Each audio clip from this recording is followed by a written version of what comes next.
Хай, хүүгээ цэцэрлэгтэн хүргэж өгье. Шинэ семестр эхлээд хүү маань анги ахиад цэцэрлэгийнхээ ахлах бүлэг болсон. Одоо дараа жилийн үдийд гэхэд сургуульд орох нь шүү дээ. Хурдан bin шүү. Энэ жил цэцэрлэгийнхэн шинэ хүүхдүүдийн баг бүлэг 2 анги нээсэн гэсэн. Тэгэд өнгөрсөн жил болохоор бас 3 анги нээсэн за. Ер нь яг энэ одоо цэцэрлэгт орж байгаа хүүхдүүд чинь яг ковидын үед төрсөн хүүхдүүд болж тарж байгаа байхгүй юу? Тийм болохоор тэр үед яалтчгүй гэхдээ тэр аяараа хүүхдийн тоо маш бага. Ер нь төрөлт аюу багтай болсон ковид болон ер нь тэгэл эдийн засгийн тогтворгүй байдлаас болоод тэгээд одоо манай өвшиг ковидын өмнө төрсэн хүүхдүүд болохоор одоо энэ цэцэрлэгт гэхэд жил болгон одоо шинэ бага ангийн хүүхдүүдийн 5 бүлэг нэгддэг гэсэн гэж байгаа байхгүй юу? Тэгсэн чинь тэрнээс хойшоо ерөөсөл ковид болол тэгэл ковидын үед төрсэн хүүхдүүд нь ердөөсөө ингээл 2 юм уу 3 анги шинээр нэгддэг болсон. Тэгэхээр хүн амын төрөлт яг ковидын үед илт буурсан нь бүр тооцоон дээрч биш зүгээр л хүний амьдралд нүдэн дээр харагдах үс болсон. Тэгээд одоо эдний цэцэрлэг чинь бас улсын цэцэрлэг яг юм ашигын бус цэцэрлэг гэж явдаг байхгүй юу? Гэхдээ хүүхдүүд ингээд баг ороод цөөн хүүхдтэй байна гэдэг чинь багш нарын тоог цөлхөөс ахуулаад ер нь яг цэцэрлэгт ирж байгаа улсаас ирэх хангамж санхүүжилт нь ингээд багуулад тэгэхээр чи ер нь явж ин чи яванда багш хүүхдийн харилцаанд нөлөөлөх багшийн ингээд гүйцэтгэлд хүртэл нөлөөлөх үзүүлэлт болчихж байгаа байхгүй юу? Ер нь гэхдээ яг ийм үзэгдэл Бээжинд эхэлдэггүй. Бээжинд харин гайгүй байна гэсэн.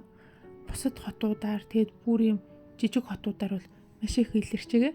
Тэгээд дээрэс нь хүүхдийн одоо хүүхдлүү зориулсан хүүхдийн бүтээгдэхүүн үйлдвэрлэдэг компаниуд маш их хаалгаа барихад хүрчээгээ. Тэгээд маш олон цэцэрлэгүүд хаагдж байгаа.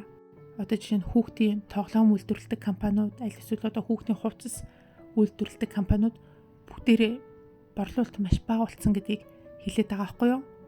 Уг нь Хятадаас улсаас нь энэ асуудлыг бүр маш олон жилийн өмнөөс эхлээл ингээл арга хэмжээ аваад засаал тохируулж гал байгаад байгаа боловч тэгээд бодит байдал дээр айхтар үр дүнд хүрсэн юм одоохондоо л нэг харагдахгүй л ах шиг байна шүү дээ. Ер нь гэхдээ тэгэл Хятадууд бас яг Азийн уламжлалт сэтгэлгээтэй хүний амьдралын гол зорилго нь бол үр удмаа үлдээх сайхан ингэж гэр бүлээр амьдрах гэсэн юм ахуйц сэтгэлгээтэй болохоор яг нийгмийн үзэл хүний амьдралын сонголтод нөлөөлдөг болохоор бас хаа очиж хүүхдийг төрүүлээд ингэж хүн болгон л хүүхдтэй болол ингэж сайхан амьдрахыг хүсдэг.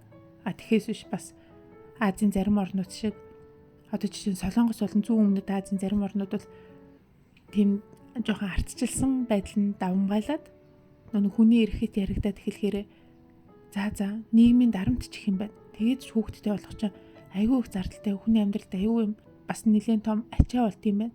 Тийм ч зүгээр ингээд өөрөө л амьдрах заавал ингээд үр хүүхдтэй болох сонирхолгүй болсон гэж ярьд юм билээ. Харин Монголын маань хувьд хүн амын өсөлтийн энэ үзүүлэлт надаа бас ингээд яг урьдчилан таамаглахад аюулгүй барьцгүй.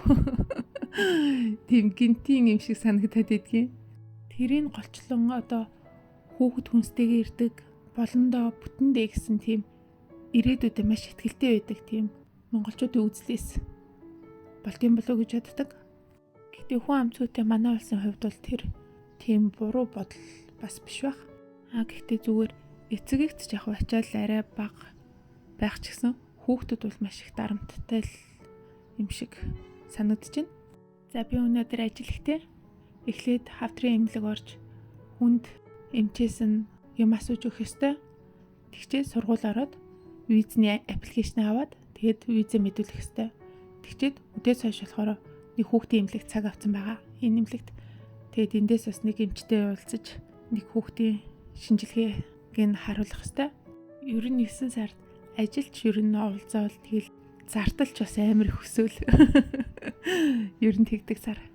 Одоо жишээ нь гэхэд хүүгийн цэцэрлэгийн сургалтын төлбөрийн сар болгон одоо хоолтойгоо ороод элдв хэрэглээний мөнгө гэхлээрээ сар болгон сая төгрөг үгүй.